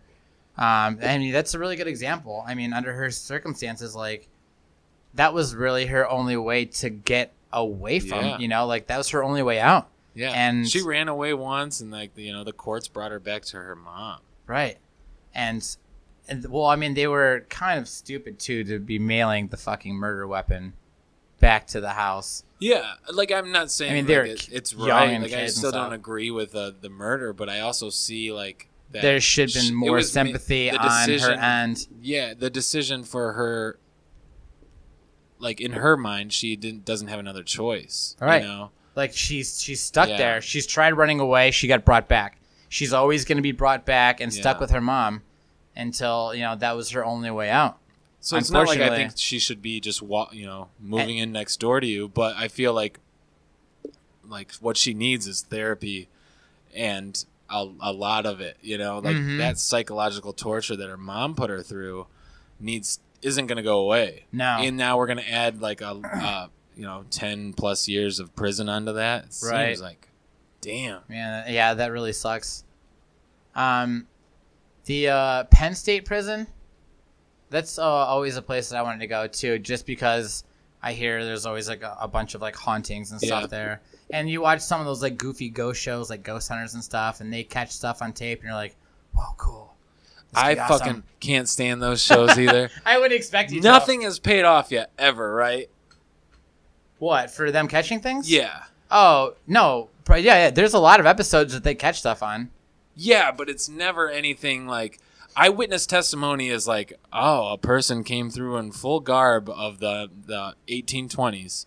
Oh, you know yeah. I mean? There's never been like on camera, there's never been anything. There's never been like a full thing like that. But like, I think for that Penn State prison that they've caught like some sort of thing. They had a camera set up on like one of the levels of the cell Right. block, and you see this black shadow thing like grow from the floor into the form of a person and then start running down the fucking hallway. Right. I mean, that's stuff that they've caught on tape, and not every episode Is it, ends or with is things. it a TV that needs to get ratings, or they want to justify having the show next season? Oh 'Cause yeah, I see no. lots of things that look really convincing on TV. Oh, trust me, Yeah. that could all be That's bullshit, the and thing all is, could be like- CGI'd like 100%. And for anybody But it listening, is- that's what I want is like, I would love, I'll entertain any ghost story you have. I will really read it and try to give a discerning mind to it.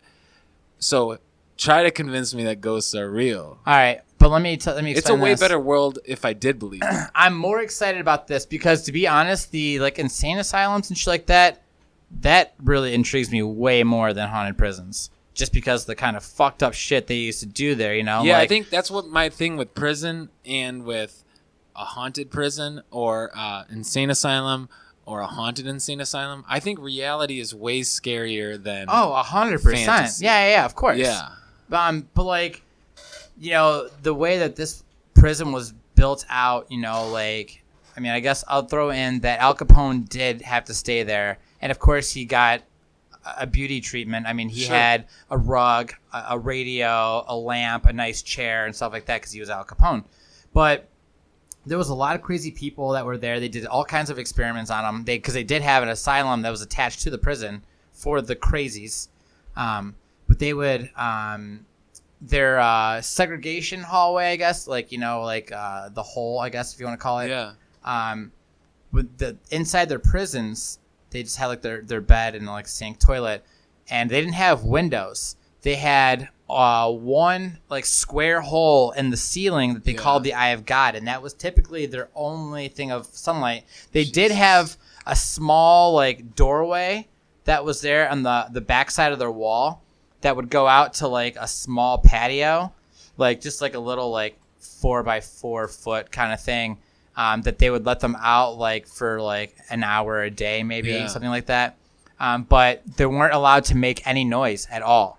Anybody making noise and going crazy was like punished. Like even when the cops This were coming is down with like the Penn State prison, yeah. Even when the cops were coming down there, the officers like to bring their food down, they would tie belts around the wheels so there would be zero noise down there, and that's what drives you even crazier. Yeah. Like zero sound, and you're not allowed to talk to anybody. You don't see anybody because like when they would let them out in like the little patio thing, it's one at a time. Yeah. You know, like you never see anybody.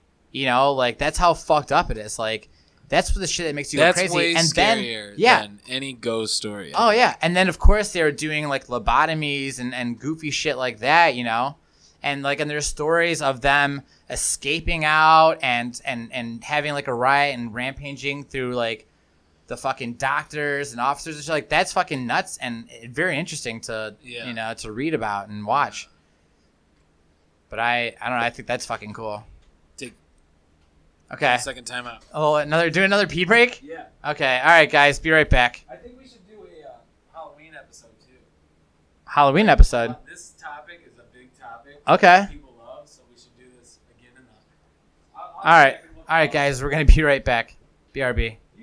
Oh my ding-a-ling, everybody singing. I wanna play with my ding-a-ling-a-ling. Oh my ding-a-ling, my ding-a-ling. I wanna play with my ding-a-ling-a-ling. Okay. So, tell me now, have you ever had an experience where you saw a ghost? No. Well, fuck. No. I've never actually seen a ghost. I've had random experiences. When we were younger, Mikey used to live in above the Century Tavern in North Ridgeville. Uh-huh. It's on Center Ridge Road. I don't Yeah. know if you're familiar with where that's I know at. where that's at. Okay. So when they were living there, one time we were outside and the bar owner was telling us how that used to be a hiding spot for the Underground Railroad. And he like took us down into the basement and showed us like where the hallways, like where the where it was. I mean, they bricked everything off. But if you were to knock down those fucking brick walls, that's gonna lead down to shit. Which I kind of feel like being like What in did the it take you Goonies. to? I don't know. Oh. I mean, I threw North Ridgeville into wherever, but I would love to be like the Goonies and knock that fucking one of those walls down and do some traveling. You know, Yeah. that'd be fucking cool. But like while living there, like I would go to Mikey's house like after school, and we'd be just in the middle of talking about something. We'd hear dishes fly across the kitchen and just smash. Like it's just me and him home, and it's like 4 p.m. We've seen pictures come off the wall and just fall off for no reason. It's not like the bar's not even open yet, and there's no jukebox or nothing playing. We would hear pacing going on up in the attic all the time. There's, I don't know, just everyone's had like a whole bunch of random experiences there. I mean, for the exception of that, I've never actually seen a ghost. You know, but it's little things like that, you know, could have been coincidence of something else, or I don't know, could have been a ghost thing.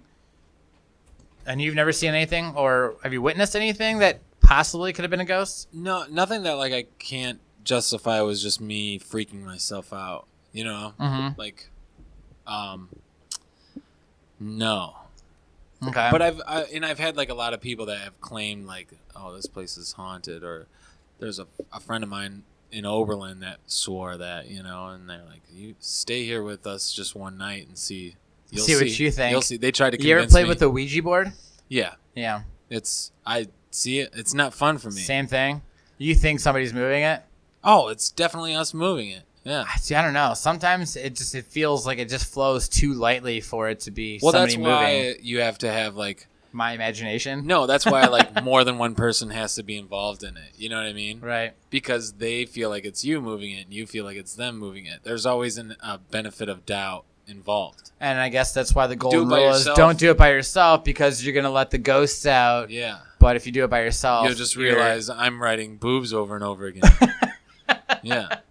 Yeah, exactly. Or like, what was the other one when we were kids, where it was like Bloody Mary? You go yell into a mirror, Bloody Oh Mary. yeah, Bloody Mary. Like none of these things. I did like, that. I did that when I was I had to be like 11 to impress 2 girls, Yeah. which were both my girlfriends. Hell yeah. Hell yeah. That's cool. We were at the one girl's house, and Bloody Mary got brought up, and they dared me to go do Bloody Mary, and I was like, nothing's gonna happen. And they're like, I dare you to do Bloody Mary. You got to say it 3 times in the bathroom. So I was like, all right. So then I grab the candle and I go in the bathroom. Lights are off, and I look into the mirror and I go, Bloody Mary, Bloody Mary, Bloody Mary.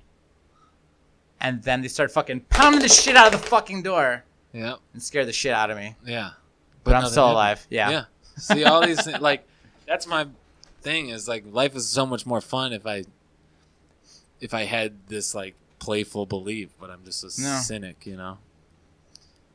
Maybe you need to hang out with me more, and I'll help broaden your horizons. I need to be convinced. You need of to it. Like, stretch it just your seems imagination. So silly, you know. Like there's a lot of things that are unexplainable, but I don't attribute any of them. And like I to said, I don't really ghosts. believe in ghosts at all. I mean, it is what it is. But like, it's just fun of having a feeling of just, you know, like when you're in that prison walking around in the dark, there's just that slight piece of you that's like, there's a possibility that some crazy shit might happen, that I might see a ghost or something might happen. You know, even though most of you are like, yeah, I mean, nothing's going to happen, but it's still really cool to walk around in the dark around a prison, you know? Yeah, like that part I get. And I always like, reality is way scarier than, you know, reality is way scarier than anything that like people say that they saw or anything like that. You know? Yeah, 100%. Yeah, I think we should have like a full episode about this, because it's an interesting subject. About- we'll do our Halloween episode this year. about doing like In the ghosts fall. and stuff. Yeah. Okay. Or just fall, Halloween in general. Okay. And I would love for people to write in their own stories or their own experiences. That and would be- if you don't want your name to be read, just leave my name off of it, and we'll respect that. Yeah, you could just write anonymous, or Yeah, give or yourself give a a fake nickname. name, yeah. Yeah, do a nickname or fake name. That way, when we say it, you'll know that we're talking about your story. Yeah. Yeah, that sounds like a lot of fun. I'm actually really into that. And I would love to be convinced like otherwise. I don't have any of that in me. Right. You know how they do like the I don't know 10 days of Halloween or whatever, and they like each day they play like Halloween movies on TV. We can do that just like through October. It could be like the 4 That'd weeks be of fun. Halloween. So each week people can send in different stories and we can talk about it each week. That would be really cool. Yeah. I'm into this. Actually, I'm gonna drop this down just so I don't forget. I like that idea. Yeah. What about do you know anybody that has? I guess we should all save all our stories for the Halloween episode, huh? Well, what was the question? Do I know anybody that what? Has had like that, or That's had what ghost trips experiences? me out is the afterlife, like as people say like they're dying and been brought back to life, like what the eyewitness testimony of that really trips me out. Because like clearly they experienced it, you know what I mean? Like I can't discredit that, but I can say that it was in their mind and it wasn't in reality. You know what I mean? Right. Like that trips me out too. I mean, the weirdest part is that, I mean, we don't actually know. Yeah. You know, like We know what happens to our physical body. Right. We just rot away. Right. But And that's what like, happens to every other animal. But there's so many reasons to be skeptical too. Yeah. It's, you know, like I used to argue about the fake shit about ghosts all the time. Right. You know, but as I got older, I'm like, what the fuck am I arguing with people about ghosts for? You know, I'm like, whatever. It doesn't fucking matter. Yeah. Like, it is what it is. I'm getting too old to be like, ghosts aren't real, bruh. You know? Was that your stance on it? Oh, yeah. Yeah, I know. I would, like, argue a whole bunch of stuff. I'm like, well, what about this? Yeah. And what about that? You know, like, why would ghosts be doing this? You know, like, Yeah. I've done that and argued with people, like, on a drunk patio somewhere, Sure. you know, like, and I'm like, this is nonsense. I don't know why I'm spending my time arguing about ghosts. I could do something way better. Yeah, exactly. But I don't know. I guess I do. I have a big imagination. I'm just open to a lot of shit. I'm and, very like, envious of it. I'll show you the way. Like I have an imagination, but I know that it's imagination. If you want You know to what? view And paradise, that's the difference between you and I is like you're also like the type of guy. And view it. This drives my girlfriend crazy too. Like I'm not somebody that I can't stand a rerun of something. Like I'm like, or like to watch, unless there's a few movies that I'm like, I'll watch again and again. Are we talking about movies or shows or both? Movies, shows, experiences in general. Like there's a handful of movies that I'll watch again and again. And there's a handful of shows that I'll watch or I'll revisit. Okay. But for the most part, like I can't stand a rerun. Whoa, seriously? Yeah. Dude, I watched The Office. Like, I've watched Yeah, The The Office Office is like good. 1,000 times. And, like, sometimes The I'm American or the British? like... No, the American. Yeah. But I'll be like, I'll come home and I'm like, all right, I'll take a nap. And then I'm like, all right, I need to eat real quick. And then I need to go do this. And just to kill some time while I'm eating, I'll throw on, like, an episode or so of The Office. That's her, like, her thing is, like, it's like comfort food. It's like comfort, you know? Like, you eat something familiar, reminds you of home. You watch something you've seen before, you can just shut your brain off and let it, like, wash over you. You don't really have to pay close attention to it. You've Right. seen it before. You kind of got the gist of it.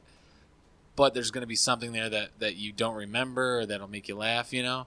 And The Office is one of those where, like, I was lucky in that I didn't watch, like, The Office front to back when it was out. Neither did I. It So- wasn't until, if you remember Andy living with me at the Bunce house, I think he might have been, maybe not, I don't know. Yeah. There was like the tall dude, he's like 6'4", like...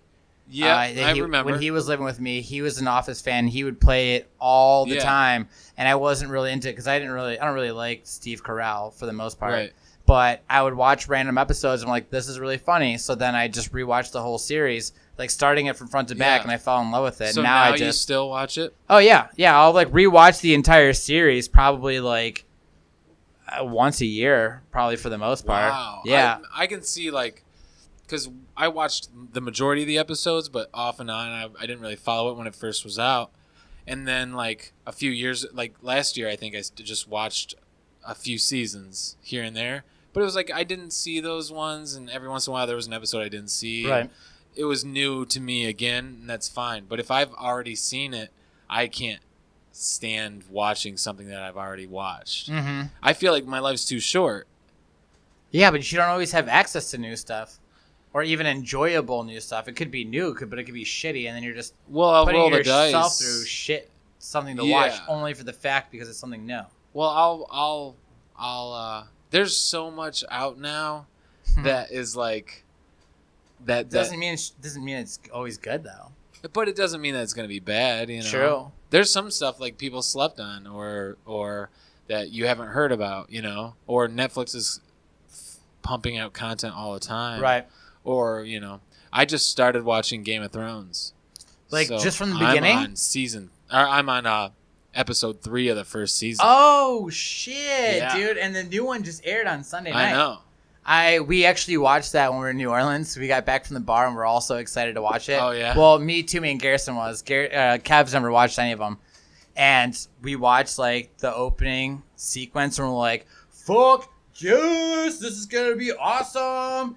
And then after the intro, like music played, you know, and Yeah. then a few minutes get in, and then I fell asleep. Yeah. But I woke up in the last like minute of the show, so then everyone's like, "Oh fuck yeah!" I was doing that too, pretending like I was awake the whole time. Yeah.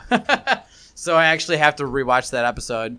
Yeah, tonight I or just sometime this started, weekend. You know, like I'm so jealous of you watching it for the first time all the way through. Yeah, and fantasy is not my favorite genre either. You know, like Right. fantasy falls short on me. You know, but I think like I made it to the 3rd episode, and I'm like, I get it. Yeah. like this could be fun. There's so much cool battles. There's boobs.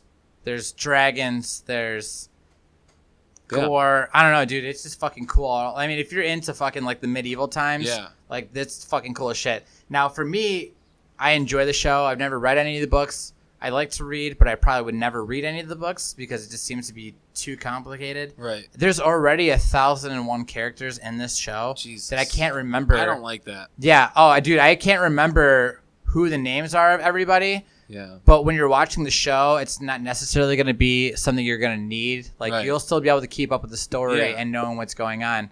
But like Garrison and Toomey, like those dudes, and in Rybo also, like those dudes, like they've read the book. They're like dicks hard about this show, where they can tell you every single person's name, what family they're from, That's etc. wild. And I can't get that deep into it, but it's See, my life is most too short enjoyable. for that. Like, and that's why, like, I say, we just started watching it. Like, I'm not gonna watch a rerun of something until I've watched this. You know, this is a pretty big show that everybody's Yeah. talked about. You know, yeah, and I think it's the 7th season that just started. yeah, at least I think. Yeah. Yeah, because there's 6 of them on HBO now or Right. whatever I use. Yeah.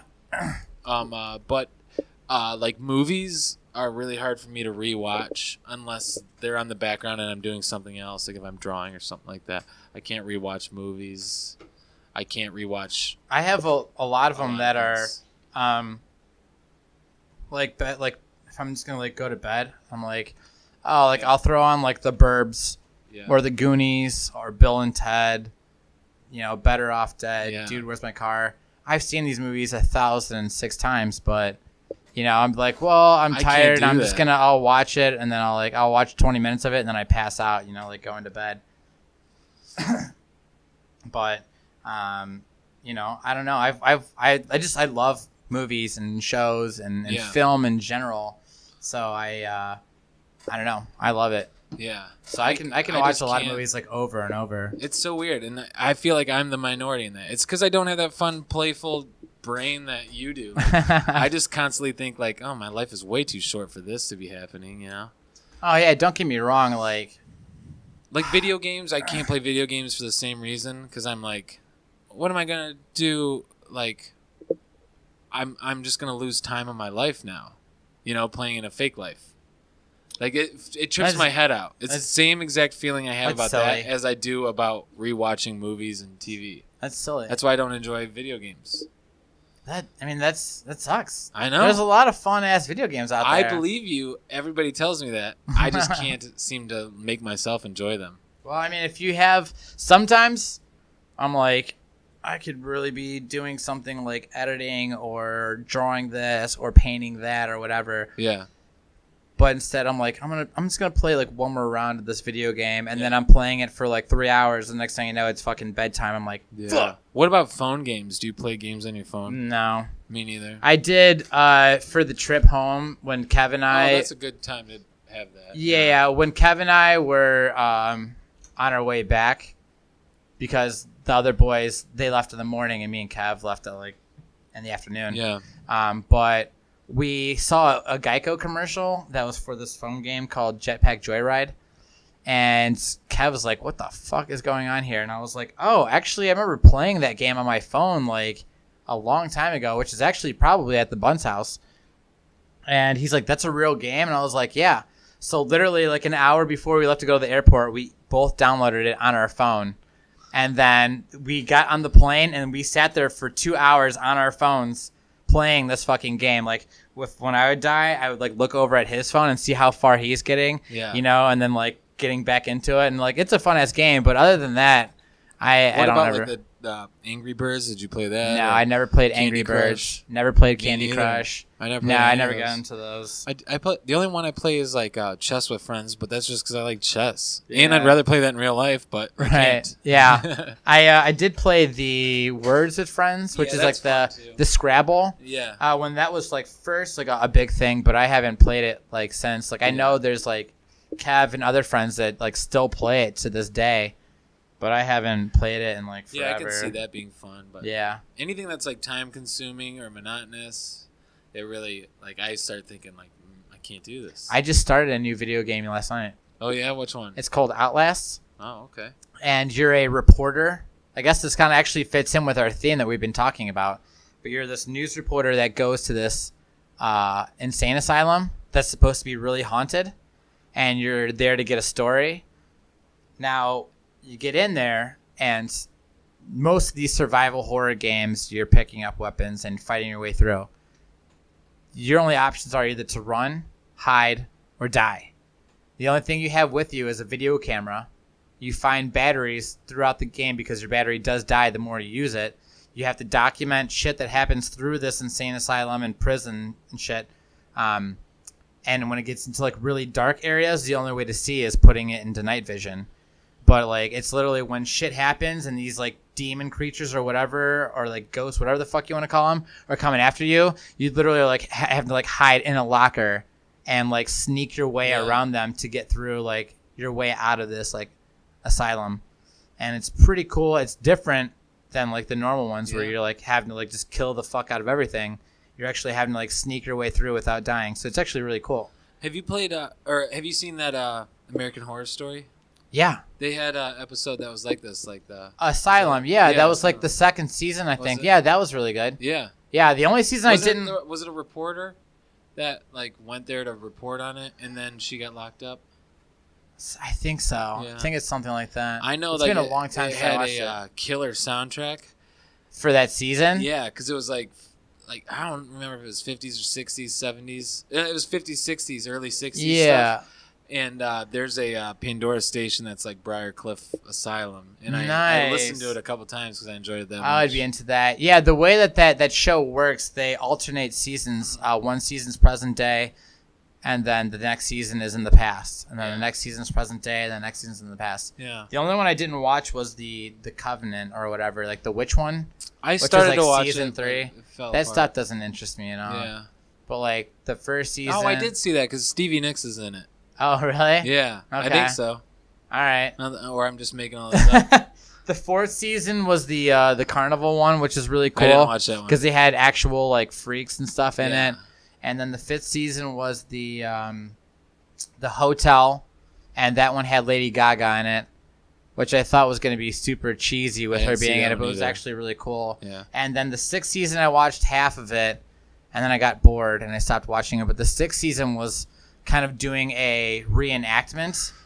So like you have like the real people telling the story, like it was like a black couple, I saw like a couple episodes being of it, in this gave like up on it. Yeah. southern part of the country, and there's like these white people that are trying to run them out of town. And they bought like a big money pit type house. Yeah, and then so like they're telling their actual story, and then there's like the reenactors, you know, which is a really neat idea, but I had never finished it. Yeah, I gave up on that too. Yeah. it seemed I didn't like the way that they were like interviewing them and then they'd cut away and then interview them and cut away. Mm-hmm. How do you feel about some more shower thoughts? I enjoyed the last ones. I did pull a couple more together. I talked to a few people and they enjoyed them. So, I mean, I guess if everything goes well, we could try to make this a regular thing. Yeah, we should try to come up if you have shower thoughts of your own. Of my own? Yeah. Okay. All right. You ready for the first one? I am. How about the first person to try milk had to be such a weird dude? There's a Calvin and Hobbes strip about this. Is it really? Yeah. I mean, that's interesting to think about, though. Yeah. I remember because Calvin goes, he's like, who's the first person to say, I'm just going to squeeze this and whatever comes out of it, I'm going to put on my cereal. I mean, it's such a weird thing to actually sit and think about. Like, no, it's not. This is an why easy not? one. All right, why is it so easy? This is an easy one because milk is your lifeblood from the time you're a baby. And you see a baby calf being born, and that's what keeps it alive for however long. All so right, you that's think, actually a very solid point. yeah, like that's like there's nothing like to it. Yeah, but then what about the first person that decided to breastfeed? What do you Who mean? decided, well, you're using that drinking a cow's milk for the first time isn't so weird because babies were drinking breast milk probably for as Sure. long as we can remember. All But what about the mammals, first almost woman? all mammals, right? Yeah, okay. So what about the first woman that started breastfeeding her baby? Who was like, I have something leaking out of my tit. Let's feed it to the baby. I mean, I think it's part of our evolution. yeah, Like, but who? you naturally? But don't you think that's weird? Do I think it's weird? The very first woman to breastfeed? You're asking me if I think evolution is weird. Well, no, I'm just mean. I get evolution. No, I see what you're saying. Yeah. Okay. It's not like one day a woman was like, here, I'll just do this. I think it was like, as we evolved, that's just what has always done. That's how we care for our offspring. It's a How did they natural figure it out? instinct. Well, the weird What do you thing think? is The like, husband walks into the room and the mom's just feeding the baby to her tit. He's probably like, "What the fuck?" I think are you it doing? happens in the animal kingdom way before that. in Yeah, which, but it's not like husbands don't exist. Well, it doesn't. That's just a yeah, social So just construct. people are just out in the wilderness, just watching this happen to animals all the time. Well, if we like our closest ancestor, or at least I believe, and there's the missing link is the big thing, but gorillas have done this, right? So back when we were cave people, Neanderthals, all that, like, I don't think breastfeeding hasn't ever existed since we crawled out of the lake and grew arms and eventually fur. You know what I Okay. mean? So I think that like that. So you think it's breastfeeding a was already nat- starting during caveman days? Yeah. And if you ever hold a baby that is hungry, like a newborn baby, they'll start looking around for it. Like if you get a puppy, Just a newborn natural... puppy, they're a newborn puppy, like that's how they want to eat. Like they'll like fucking gnaw at whatever is around because that's what they think they're going to get milk out of. True. So all mammals like do this.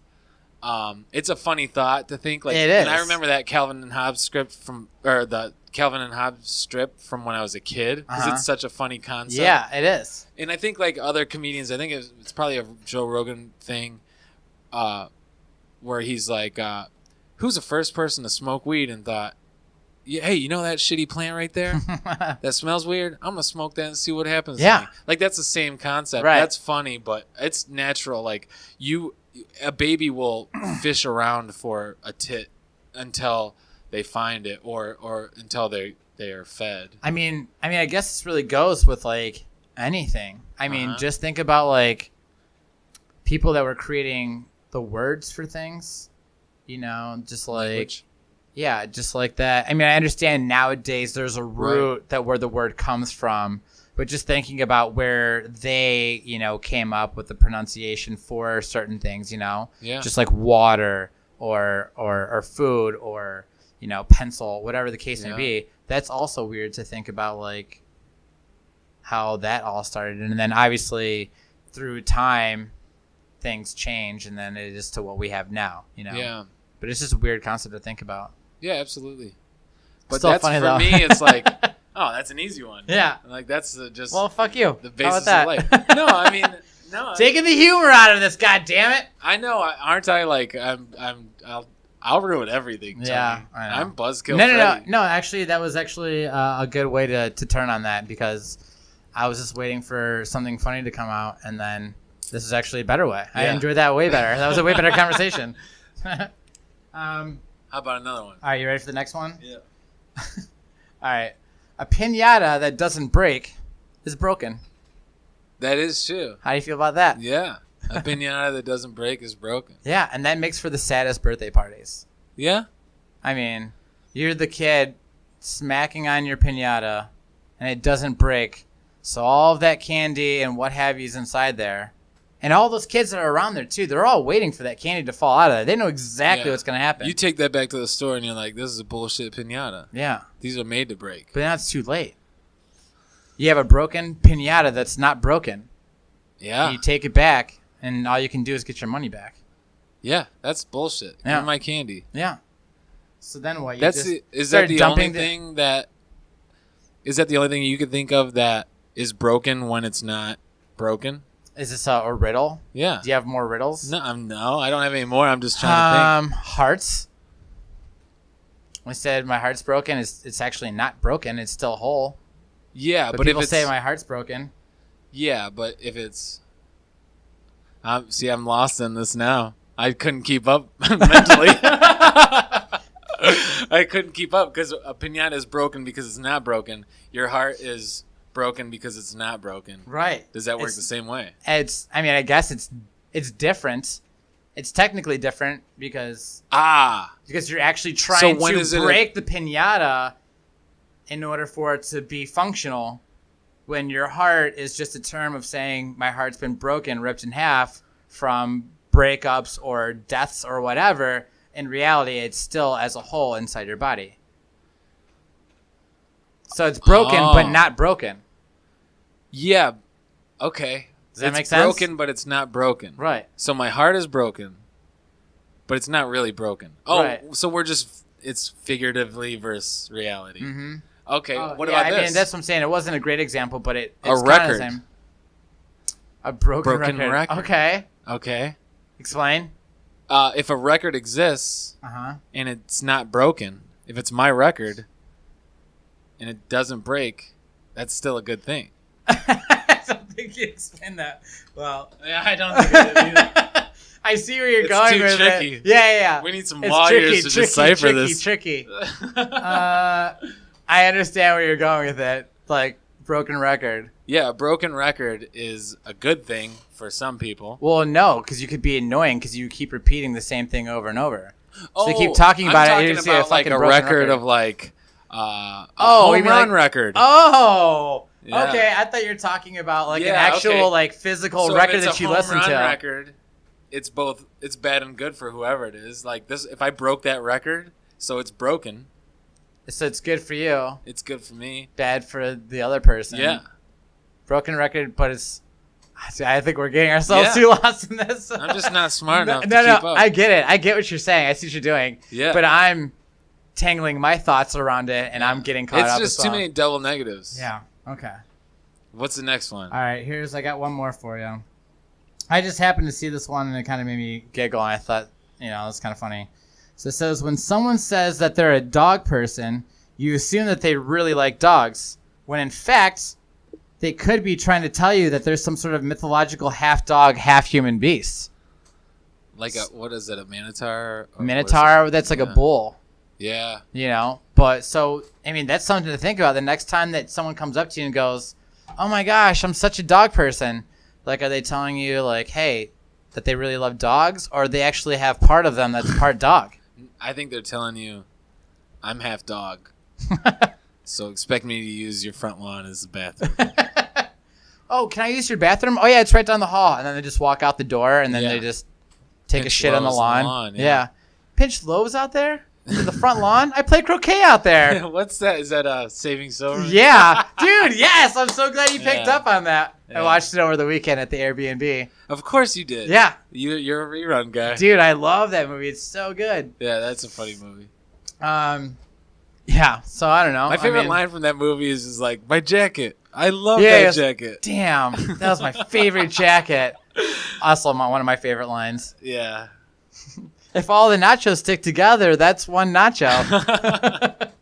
Yep. Lug nut. Fixed it. Yeah, so those are the shower thoughts I had for today. Yeah, good. And if anybody else that listens enjoys them, if you have shower thoughts, comment on the video. You can send it into our emails. Send us something, and we'll talk about it. You got something funny that you have a topic for?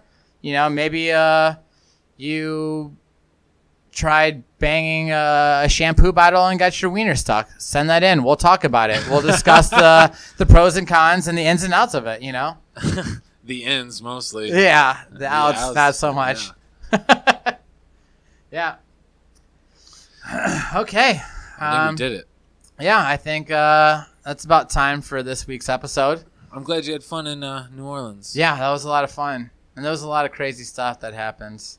Some I'm not remembering. Tell me about the accent there. What was your impression? Oh, I didn't really come across anybody that was like fully with the accent. Okay. I think maybe one person.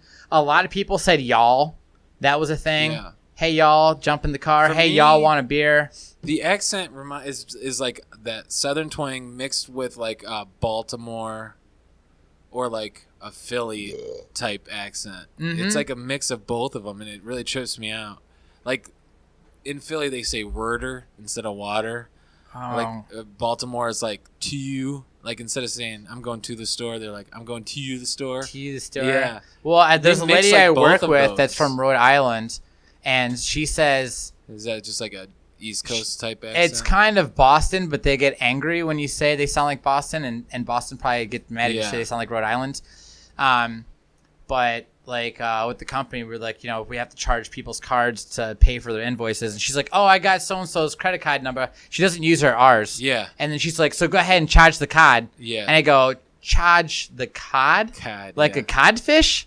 What Yeah. are you saying? And then she starts getting mad at me because I'm, just fucking with her. Or she says khakis. Yeah. I'm like, are you saying khakis? Like the Khakis? pants or your car keys? Yeah. So that's the kind of shit she says. The one thing that I notice about them that they do it's a mannerism that I really like, but it also drives me crazy. I wonder if you notice it, is that they'll go, I'm going to the store around 6 or 4. Like you're like, I'm going from. You and I would say, I'm gonna go somewhere from like 4 to 6. Right. I'll leave somewhere in there. They say, I'm gonna leave somewhere between like 6 and 4. Like they'll do it backwards. That's weird. No, It's I've never really heard of that. weird. Where is that from? That's New Orleans. Like a few people that I've heard from New Orleans, like that's a common thing for them. It's such an odd thing to say. That is it's super stuck with me, weird. and I've heard it like by multiple people. No, and like how we were talking last week, how you were talking about how people like eventually losing accents. Everyone's Yeah. gonna talk the same. That's what it felt like. That actually crossed my mind while I was down there, but only because there's so many tourists that are down there from Yeah. different places. So for the most part, to me in my ears, everyone pretty much sounded the same and just like sounded like me. It was very few that people that we You remember ran that into. Mommy Dead and Dearest, the dad in that? Yeah. He was like Louisiana guy, Mm. and he had that heavy Louisiana accent. Before I got down there, that Bayou accent. I was imagining like everybody was just gonna talk from like in The Water Boy. Yeah. That's how I was just imagining it. I figured this would be a bunch of farmer friends down there just going, "This gal's on," Uh-huh. I didn't really come There's across a any comedian of those. I really like.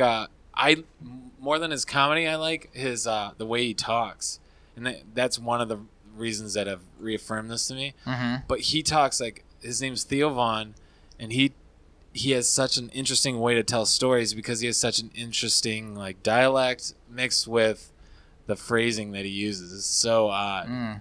Like you instead of saying like. And it's funny because I've picked up on it and started doing it too. Like instead of saying there was a homeless guy over there, you say that homeless. You know what I mean? Oh Like, yeah. Like that's funny to me, and like it's common for them. Like, Right. It's something that I've picked up on. And like, I think as part of their speech. I've had people that have called us out, being like, "There's a lot of shit that Cleveland people say that sounds super fucked up to them." yeah. And I don't have any examples at the moment, Right. but apparently there's a lot of stuff that we say Yeah. that they're like, "That doesn't make any fucking sense." Yeah. But to us it does, and I'm sure to them it does for them as well. Yeah. So Yeah, it's weird to think about. Just, I mean, we're all in the same country, but it's just different parts have different accents, and Right. it's just in twangs and what have you. It's like that's so like weird, to think Yeah, about. when you go down south and you hear people talk like Right. that. Yeah. But it was neat. I would definitely go back again. I'm glad you had a good time. Yeah, I was into it. Awesome. So, on that note, I hope all of you guys enjoyed this week's episode. I know there was a lot of story time in there with the Nolans trip. Of course, you can go to our Facebook page, which is the facebook.com/SweetNothingsCleveland. Or actually, Sweet Nothings Podcast. Go in, like the page. You'll get notifications when we start making posts on there. You can go to our YouTube page, which is the Sweet Nothings Podcast with Tony and Freddie. Send us an email, as we were saying before. If you got some goofy story you want us to talk about, something advice-worthy, or just something nuts that you feel that if you're sent to us, we'll fucking talk about it. Send us whatever the fuck you want. You can also email that to sweetnothingscleveland@gmail.com. I think other than that, as I had mentioned before, if you guys are waiting for our next episode, you can go and check out Plucking Petals with James and Kyle podcast. Yeah. They're on iTunes, Google Play, YouTube. They have a fun dynamic of the things that they do each episode. Go and check those guys out. Freddie, do you have anything that you're wanting to plug? No. I got nothing going on. No? Easy summer. How about anybody that's looking to get T-shirts done? Yeah, if you guys want T-shirts made, get a hold of Illyria America. That's the name of my business on Facebook, or get at me. It's IllyriaAmerica@gmail too. If you want T-shirts printed, if you want something funny written on there like my friend Tony does, then I have more ideas, by the way. yeah.